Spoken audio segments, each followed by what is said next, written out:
Bonjour à tous et bienvenue dans cette vidéo explicative sur les dates avec la BA2+. Dans cette vidéo, nous allons d'abord débuter par la définition des variables de la feuille de calcul, bien évidemment, suivi ensuite par deux exemples. Un premier exemple dans lequel nous allons calculer le nombre de jours entre deux dates, et pour finir, nous allons calculer une date à partir du nombre de jours et d'une des deux dates.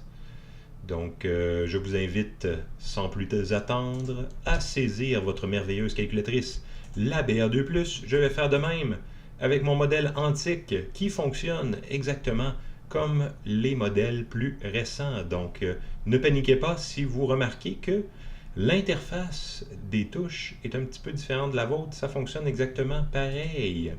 Donc, débutons le tout avec la définition des variables de la feuille de calcul date.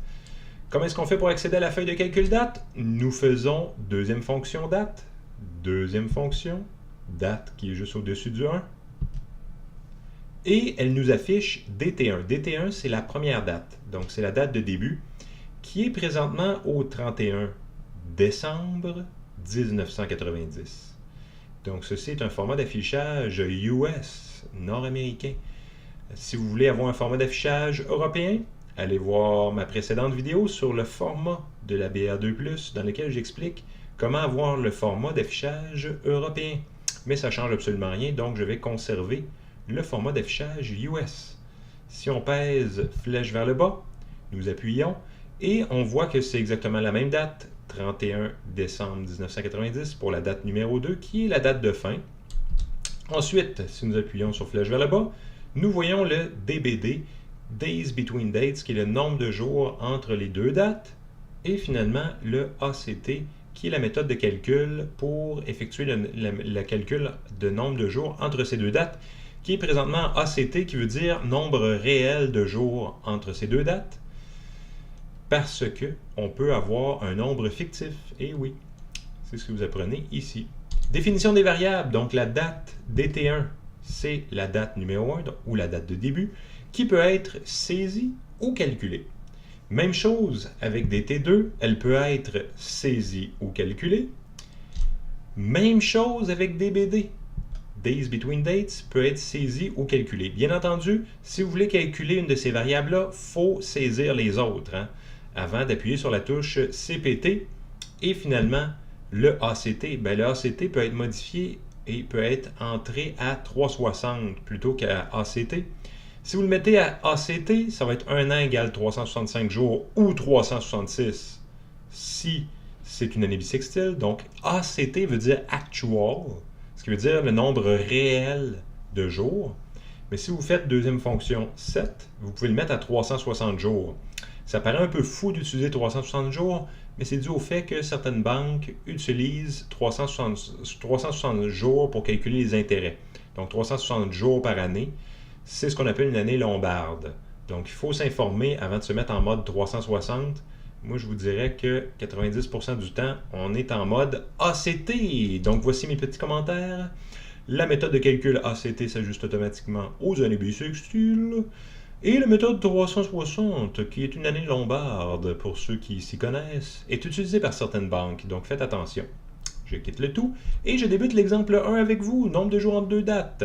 Donc, trouvez le nombre de jours entre le 25 août 2018 exclu et le 30 mars 2019 inclus. Une des deux dates est toujours exclue et l'autre inclus. Ce serait exactement la même démarche pour le 25 août inclus et le 30 mars exclu. Donc, toujours une des deux qui est inclus et une des deux qui est exclue. Toujours. Si vous voulez avoir les deux inclus, vous faites plus 1 à votre réponse. Et si vous voulez avoir les deux exclus, vous faites moins 1 à votre réponse, tout simplement. Voilà. Donc, nous allons entrer les données de départ, entrer les dates de début et de fin. Nous devons faire deuxième fonction date. Nous voyons la date numéro 1 s'afficher. Nous allons entrer le 25 août 2018. Pour ce faire, nous devons commencer par le mois, donc 8. Ensuite, nous allons faire le point. 25 pour le jour et 18 pour l'année. Enter. Nous voyons le 25 août 2018 s'afficher. Donc le 8.2518 était pour le 25 août 2018. Par la suite, nous allons faire flèche vers le bas. Nous pouvons entrer la date numéro 2. La date numéro 2 qui est le 30 mars 2019. Donc c'est le 3e mois, point, jour numéro 30, 2019, donc 19. Et nous faisons Enter. Et nous voyons que date 2 est mise au 30 mars 2019. Donc le 3.3019 est le format pour le 30 mars 2019. Pour calculer le nombre de jours, maintenant, il nous suffit de descendre encore une fois. Nous sommes dans l'onglet DBD. Il ne nous reste plus rien qu'à faire CPT et la calculatrice calcule automatiquement 217 jours entre ces deux dates-là. Mais rappelez-vous qu'une des deux doit être exclue et l'autre inclus. Donc, nous avons trouvé la réponse automatiquement ainsi. N'est-ce pas merveilleux? Attention au format des dates. US, c'est toujours mois, jour, année. Européen, jour, mois, année. Donc, faites très attention. Ainsi du fait que le nombre de jours exclut toujours une des deux dates sur cette calculatrice, mais pas dans votre mise en situation. Vous pouvez avoir une mise en situation, les 2 jours sont inclus. Donc, vous devez faire toujours attention. Ce résultat exclut toujours une des deux dates. Donc, c'est très important avant de faire votre problème. Prochain problème, exemple 2, trouver une date. Eh bien, pour trouver une date, c'est très très bien parce que la calculatrice peut calculer une date automatiquement également. Donc, voici la mise en situation. Nous avons un contrat de déneigement puisque nous sommes au Québec, hein, évidemment. Les hivers sont plutôt rudes. Donc, le contrat de déménagement de Paul est valide à partir du 5 novembre 2018 inclus et prend fin 130 jours plus tard. Déterminer la date où il n'aura plus de service de déneigement. Donc, nous allons déterminer cette date, mais tout d'abord, nous allons quitter le tout et nous devons accéder à la fonction date. Donc, deuxième fonction 1, on nous affiche la date précédemment trouvée. Nous allons rentrer la date de début puisque nous la connaissons. Donc, nous allons rentrer 11 pour le mois de novembre, 0.05. Remarquez que je dois entrer 0.5 pour le 5 novembre, 2018, donc 18. Enter. Donc, nous avons le 5 novembre 2018 qui est entré dans notre calculatrice. Donc, faites très attention parce que on ne peut pas entrer 5 seulement. Il faut entrer 0,5. C'est obligatoire d'avoir deux décimales pour le jour.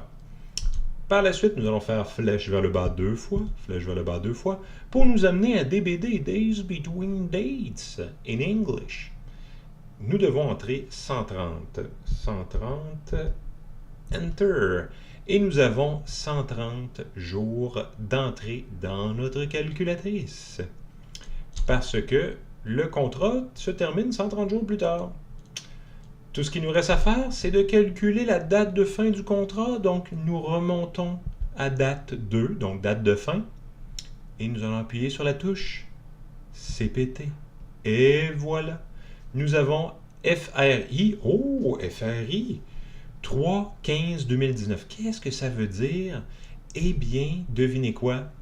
Votre calculatrice peut également trouver le jour de la semaine. Donc, Friday, ce qui veut dire vendredi en anglais.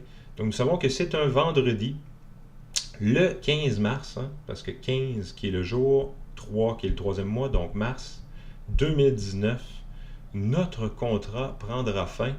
Donc, cette journée-là, nous n'aurons plus de service puisque le 5 novembre est inclus. Donc, nous n'aurons plus de service le 15 mars. Donc, ça veut dire qu'il n'y aura pas de déneigement s'il y a une tempête le 15 mars. Aussi, faites toujours attention au jour, au numéro du jour qui doit être entré 05 et non 5 dans votre calculatrice. Donc voilà, c'est tout pour cette vidéo. Si vous avez aimé cette vidéo, n'oubliez pas de me laisser un pouce et également de vous abonner à ma chaîne pour plus de contenu sur la BA2+. Merci beaucoup pour votre attention et à la prochaine. Bye!